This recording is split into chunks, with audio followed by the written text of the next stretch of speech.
তাহলে তাহলে তুমিই থাকো, আমি চলে যাচ্ছি। তোমার বাড়ি তোমার ঘর, তুমি কোথায় যাবে?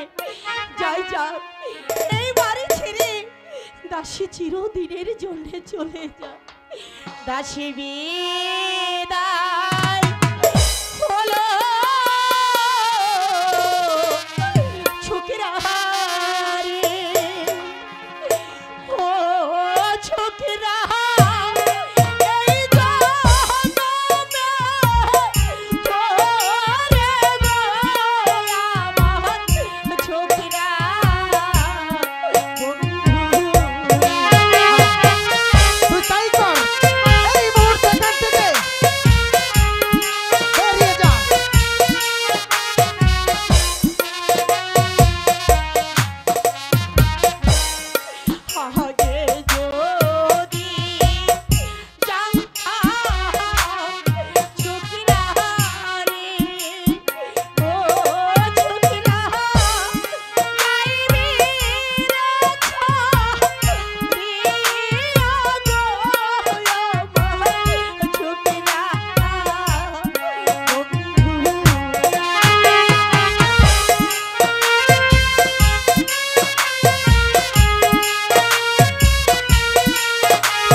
বলে দিদি,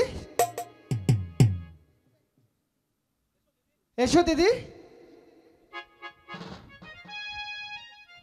কাকে? তুমি সত্যি বলো তো, কাকে ওই বাঘের মুখে ফেলে দিতে?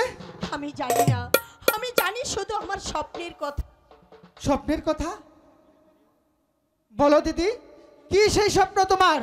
খুলে বলো আমাকে। তাহলে শোনো, একদিন আমি মাসিমার ঘরে শুয়ে নিদ্রা যাচ্ছিলাম, হঠাৎ করে স্বপ্নে দেখি মিরাজপুরের একাপর বাদশার 12 দিনের ছেলের সঙ্গে উজিরের 12 বছরের কন্যার বিয়ে।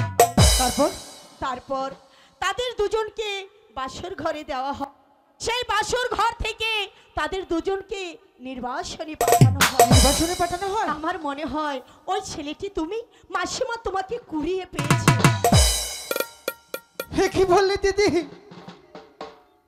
ওই মাসিমা আমাকে কুড়িয়ে পেয়েছে? আমি যে এমনই হতভাগা, আমার কোনো কথা নেই। ওই মাসিমা আমাকে কুড়িয়ে পেয়েছে? বলো দিদি, বলো। ওগো দিদি গো, আমি না জেনে না শুনে আমি তোমার প্রতি আঘাত করেছি, তুমি আমাকে ক্ষমা করে দাও দিদি। ছি ছি, ও কথা বলি তুমি আমাকে ছোট করো না দিদি। আমি তোমার মনে কষ্ট দিয়েছি, তুমি আমাকে ক্ষমা করে দিও।